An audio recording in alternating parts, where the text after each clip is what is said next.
Hello friends, എല്ലാ കൂട്ടുകാർക്കും ഇവർ വിവാഹിതരായ സീരിയലിലെ നാളത്തെ നല്ലൊരു എപ്പിസോഡ് റിവ്യൂയിലേക്ക് തന്നെ സ്വാഗതം കേട്ടോ. ചാനൽ ആദ്യമായിട്ടാണ് കാണുന്നുണ്ടെങ്കിൽ ഒന്ന് സബ്സ്ക്രൈബ് ചെയ്ത് ലൈക്ക് ചെയ്ത് സപ്പോർട്ട് ചെയ്യാൻ വേണ്ടി മറക്കല്ലേ. അങ്ങനെ നമ്മുടെ ഭൂമി അകത്തേക്ക് കയറുമ്പോൾ ഞെട്ടിക്കുന്ന കാഴ്ചയാണ് കാണുന്നത് കേട്ടോ. നോക്കുമ്പോൾ വീട്ടിലെ സാധനങ്ങളൊക്കെ എടുത്ത് പെറുക്കി വെച്ചിരിക്കുകയാണ് അമ്മയും അച്ഛനും കൂടിയിട്ട്.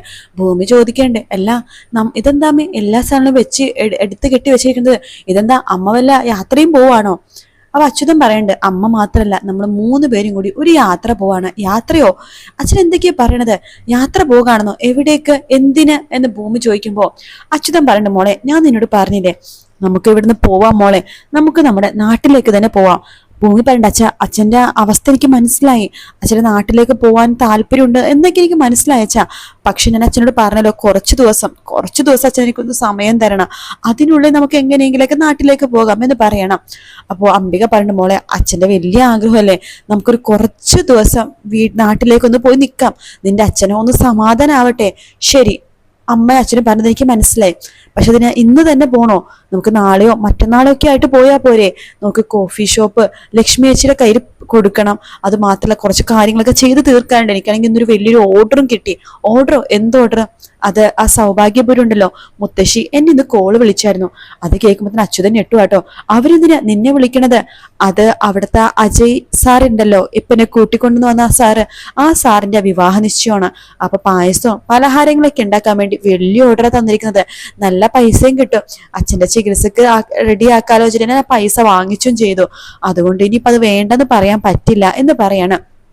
മോളെ അച്ഛന്റെ ചികിത്സയൊക്കെ അതൊക്കെ പിന്നീട് നോക്കാം, ആദ്യം നമുക്ക് നാട്ടിലേക്ക് പോകാം. അച്ഛൻ ആദ്യം ചികിത്സയാണ് വേണ്ടത്. നാട്ടിലെ നല്ല നല്ല ഹോസ്പിറ്റലുകളൊന്നും തന്നെയില്ല, അച്ഛന്റെ ഡോക്ടർ ഇവിടെയല്ലേ അച്ഛൻ ഉള്ളത്. അതുകൊണ്ട് അച്ഛൻ എനിക്ക് കുറച്ച് ദിവസങ്ങൾ മാത്രം സമയം തന്നാൽ മതി, അതിനുള്ളിൽ നമുക്ക് ഇവിടെ നിന്ന് പോവാ അച്ഛാ എന്നൊക്കെ പറഞ്ഞ് സമാധാനിപ്പിക്കുകയാണ് നമ്മുടെ ഭൂമി അച്യുതനെയും അംബികേനെ. അപ്പോൾ എൻ്റെ ഭൂമി അകത്തേക്ക് കയറി പോകുന്നുണ്ട് കേട്ടോ. അപ്പോൾ നമ്മുടെ അംബിക അച്യുതനോട് പറഞ്ഞിട്ട്, മോള് പറഞ്ഞതിൽ കാര്യമുണ്ട്, അച്യുതേട്ടന്റെ ഡോക്ടർ ഇവിടെയല്ലേ, പിന്നെ പെട്ടെന്ന് മോൾക്ക് എല്ലാം ഇട്ടെറിഞ്ഞ് വരാൻ പറ്റുമോ? വലിയൊരു എമൗണ്ട് ആ ലോൺ എടുത്തിരിക്കുന്നത്. അച്യുതേട്ടാ ഇന്ന് നാളെ ഇങ്ങനെ പോട്ടെ, നമുക്ക് പതുക്കെ പോകാം, അച്യുതേട്ട സമാധാനമായിട്ടിരിക്കേ. നോക്ക്, അവൾ അന്വേഷിച്ച് ആരും വരുന്നില്ല, അങ്ങനെ വരുവാണെന്നുണ്ടെങ്കിൽ നമ്മുടെ മോള് നമ്മളെ വിട്ട് പോവില്ല അച്യുതേട്ടാ എന്നൊക്കെ പറഞ്ഞ് അച്യുതനെ സമാധാനിപ്പിക്കുകയാണ് അംബിക കേട്ടോ. അപ്പൊ അച്യുതൻ ചോദിക്കുന്നു, നീ പറഞ്ഞ സത്യമാണോ? അവളുടെ യഥാർത്ഥ അച്ഛനും അമ്മയും വന്നിട്ട് മോളെ തരാൻ പറഞ്ഞ അവളുടെ കൂടെ പോവില്ലേ? ഇല്ല അച്യുതേട്ടാ, അവള് പോകില്ല, എനിക്ക് അവളുടെ കാര്യത്തിൽ അത്ര വിശ്വാസമുണ്ട്. ശരി, എങ്കിൽ നമുക്ക് ഇവിടെ തന്നെ നിൽക്കാം എന്ന് അച്യുതനും പറയാണ്. അങ്ങനെ നമ്മുടെ ഭൂമി പതിവ് പോലെ തന്നെ കോഫി ഷോപ്പിലേക്ക് പോകാട്ടോ. അച്യുതനും അതുപോലെ തന്നെ അംബികയും അവിടെ തന്നെയുണ്ട്. ആ സമയത്താണ് ഭവാനി കമലിനെ വിളിക്കുന്നത്. അതെ, അവൾ ഇപ്പൊ വീട്ടിലുണ്ടാവില്ലായിരിക്കും, നിങ്ങൾ അച്യുതനെ പോയി കണ്ട് ഭീഷണിപ്പെടുത്തണം, അയാള് സമ്മതിക്കുന്നുണ്ടെങ്കിൽ അയാളങ്ങോട്ട് തീർത്തേക്ക്. അവളുണ്ടല്ലോ, അവള് അഭിരാമി, അതായത് ഇപ്പൊ ഭൂമിയായിട്ട് ആ വീട്ടിൽ കഴിയണവള്, അവള് സാവധാനം മരിച്ചാൽ മതി എന്നാ എനിക്കിപ്പൊ തോന്നുന്നത്. ആദ്യം ഇല്ലായ്മ ചെയ്യേണ്ടത് അവനെയാ, അച്യുതനാ. കാരണം അവനുണ്ടെങ്കിൽ മാത്രമേ സത്യങ്ങളൊക്കെ പുറം ലോകം അറിയുള്ളൂ. ഒരു കാര്യം ഉറപ്പാണ്, അവൻ സത്യങ്ങളൊന്നും അവന്റെ മകളോട് പറഞ്ഞിട്ടില്ല. അങ്ങനെ പറഞ്ഞതെങ്കിൽ ഈ സൗഭാഗ്യങ്ങളെ വിട്ടിട്ട് വേണ്ടെന്ന് വെച്ചിട്ട് അവൾ അവിടെ കൂരപ്പൊരി പോയി നിൽക്കില്ലല്ലോ. അതുകൊണ്ട് ആ അച്യുതനെ വേണം ഇല്ലാതാക്കാനായിട്ട് എന്നിങ്ങനെ പറയാണ്.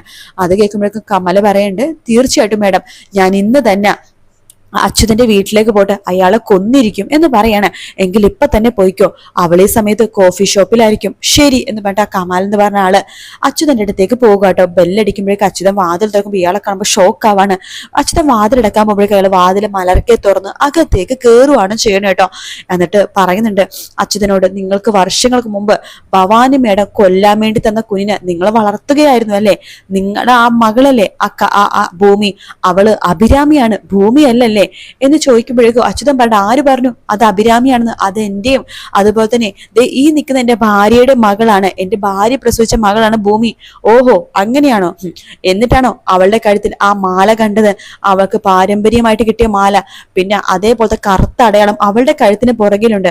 അത് അഭിരാമി തന്നെയാണ്. അത് അവളുടെ മുഖത്ത് നോക്കിക്കഴിഞ്ഞാൽ അറിയാനും സാധിക്കും. അല്ലെങ്കിൽ നിങ്ങളെ പോലത്തെ ഒരു പാരന്റ്സിന് അവളെ പോലത്തെ ഒരു കുഞ്ഞിനെ കുറിച്ച് ആലോചിക്കാൻ പോലും യോഗ്യതയില്ലാത്ത ആൾക്കാരാണ്.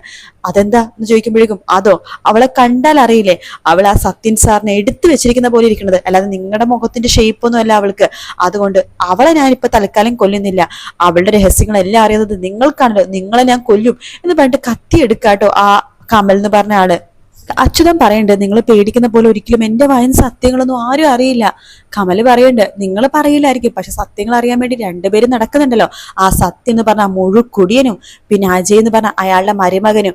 അതുകൊണ്ട് അവർ സത്യത്തിലേക്ക് എത്തുന്ന മുമ്പ് നിങ്ങളെ കൊല്ലണം. ഇത് കണ്ടുകൊണ്ട് നമ്മുടെ അംബിക അങ്ങോട്ടേക്ക്, നിങ്ങൾ എന്ത് ചെയ്യുന്നത്, കൈവിട് കൈവിട് എന്നൊക്കെ പറയുമ്പോഴേക്കും നമ്മുടെ അംബികനെ പിടിച്ചൊരു ഒറ്റ തള്ളാണ്. അപ്പൊ അംബിക നിലത്തേക്ക് മറിഞ്ഞു വീഴുന്നുണ്ട്. അംബികയുടെ തല നല്ല രീതിയിൽ തന്നെ പൊട്ടി ബ്ലഡ് വരുന്നുണ്ട് കേട്ടോ. ആ സമയത്ത് അയ്യോ അംബിക എന്ന് പറഞ്ഞിട്ട് അച്യുതൻ അവിടേക്ക് പോകാൻ പോകുമ്പോ അച്യുതനെ പിടിച്ച് മതിലിന്റെ സൈഡിലേക്ക് മാറ്റി നിർത്തിട്ട് അച്യുതനെ നല്ല രീതിയിൽ തന്നെ കുത്തി മുറിവേൽപ്പിക്കുകയാണ് ഈ വാടക കൊണ്ടാട്ടോ. അച്യുതൻ മരിക്കുമെന്ന് ഉറപ്പായപ്പോഴേക്കും അച്യുതൻ അവിടേക്ക് ഇട്ടിട്ട് അവിടെ നിന്ന് ഓടിക്കളയാണ് ഇയാള്. അച്യുതന്റെ രക്തത്തിൽ കുളിച്ചു കിടക്കുന്ന കാണുമ്പോഴേക്കും നമ്മുടെ അംബിക ആകെ അയ്യോ അച്യുതേട്ട ഹോസ്പിറ്റലിൽ പോകാന്ന് പറയുമ്പോഴേക്കും നമ്മുടെ അച്യുതൻ ആ ഒരു മഹാസത്യം അംബിക എടുത്ത് പറയാൻ വേണ്ടി ഒരുങ്ങുവാണ്. നമ്മുടെ ഭൂമിയുടെ യഥാർത്ഥ അച്ഛൻ ആരാണെന്ന് പറഞ്ഞിട്ടുള്ള മഹാസത്യം. പക്ഷെ അത് പറയണ മുമ്പ് തന്നെ അച്യുതൻ മലർന്നടിച്ച് അവിടേക്ക് വീഴുവാട്ടോ. അംബിക ഉറക്കെ നിലവിളിക്കുകയാണ്. ഈ ശബ്ദവും കാര്യങ്ങളൊക്കെ ആയിട്ട് അയൽപക്കക്കാരൊക്കെ ഓടി വരുന്നുണ്ട്. അപ്പൊ അവര് പോലീസിന് വിവരം അറിയിക്കുന്നുണ്ട്. അപ്പൊ പോലീസിന് വിവരം അറിയിക്കുമ്പോഴേക്കും നമ്മുടെ ഐനാണ് വിവരം കിട്ടുന്നത്. അപ്പൊ തന്നെ ആയിട്ടുള്ള അജയുടെ റൂമിലേക്ക് വരുവാണ്. സർ, ഒരു ദുഃഖകരമായിട്ടുള്ള വാർത്ത ഉണ്ടെന്ന് പറയാണ്. എന്താടോ കാര്യം പറ. അത് നമ്മുടെ ഭൂമിയുടെ അച്ഛനുണ്ടല്ലോ, ആ ഭൂമിയുടെ അച്ഛൻ, അയാള് മരണപ്പെട്ടു സർ. വാട്ട്, എന്തൊക്കെയാണ് തന്നെ പറയണത്? അതെ, മരണപ്പെട്ടു എന്ന് പറഞ്ഞാൽ ശരിയായില്ല, കൊല ചെയ്യപ്പെട്ടെന്നോ? താൻ എന്തൊക്കെയാ പറയണത്? അതെ, ഭൂമി കാര്യങ്ങളൊന്നും അറിഞ്ഞിട്ടില്ല. നമ്മുടെ ഭാസ്കരനേട്ടനാ ഇപ്പൊ വിളിച്ച് കാര്യങ്ങളൊക്കെ പറഞ്ഞത്. ഇത് നമ്മളെ ഭൂമിനെ എങ്ങനെ അറിയിക്കും സർ?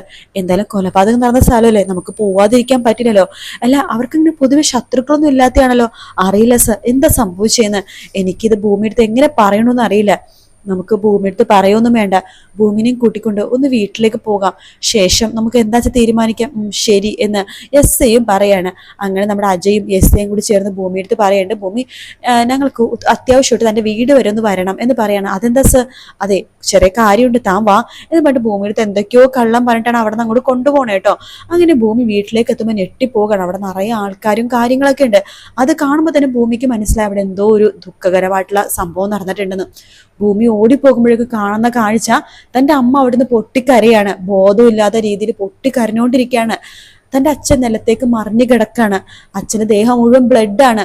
അച്ഛാന്ന് പറഞ്ഞിട്ട് ഭൂമി അച്ഛനെ പിടിക്കാൻ പോകുമ്പോഴേക്കും അജയും ഐയും കൂടി ഭൂമിനെ പിടിക്കുകയാണ്. കാരണം തൊടാൻ പാടില്ലല്ലോ, കാരണം തെളിവെടുപ്പും കാര്യങ്ങളൊന്നും നടന്നിട്ടില്ല. അപ്പൊ ഭൂമി അങ്ങ് ഭയങ്കര കരച്ചിലാട്ടോ. അപ്പൊ അജയ്ക്ക് എങ്ങനെ ഭൂമിനെ സമാധാനപ്പെടുത്തണമെന്നും അറിയില്ല. അജയ് ഇങ്ങനെ സമാധാനപ്പെടുത്താൻ വേണ്ടി നോക്കുന്നുണ്ടെങ്കിൽ ഭൂമി ഭയങ്കര ഇമോഷണൽ ആണ്. അങ്ങനെ ഭൂമിനെ കാണാൻ വേണ്ടി നമ്മുടെ സത്യരും മുത്തശ്ശിയും എല്ലാവരും അവിടേക്ക് വരുന്നുണ്ട്. ശേഷം ഭൂമിക്കും അമ്മക്കും ഇപ്പൊ ആരുമില്ല കൂട്ട് തണലായിട്ടും താങ്ങായിട്ടും. അപ്പൊ അജയ് എന്താ ചെയ്യാൻ വെച്ചാൽ ഭൂമിനെയും കൂട്ടിക്കൊണ്ട് വരുവാണ് സൗഭാഗ്യപുരത്തേക്ക്. കാരണം എന്തായാലും നിശ്ചയത്തിലെ കാര്യങ്ങളൊക്കെ ആയിട്ട് ഭൂമി എന്തായാലും 2 ദിവസത്തേക്ക് വീട്ടിലേക്ക് വരേണ്ട ആവശ്യമുണ്ട്. പലഹാരങ്ങളും കാര്യങ്ങളൊക്കെ വെക്കണമല്ലോ. അപ്പൊ അതിനു വേണ്ടി അവരെ നേരത്തെ കൂട്ടിക്കൊണ്ട് വരുന്ന രീതിയിലേക്ക് ആക്കാന്ന് വെച്ചിട്ട് ഭൂമിനെയും അമ്മേനെയും കൂട്ടി സൗഭാഗ്യപുരത്തേക്ക് നമ്മുടെ അജയ് വരുന്ന ഭാഗമാണ് നമ്മൾ കാണാൻ വേണ്ടി പോകുന്നത് കേട്ടോ. വീഡിയോ ഇഷ്ടപ്പെട്ടാൽ ലൈക്ക് ചെയ്യുക, സബ്സ്ക്രൈബ് ചെയ്യുക, കമന്റ് ചെയ്യുക. മറ്റൊരു വീഡിയോ കാണാം. Take care, bye bye.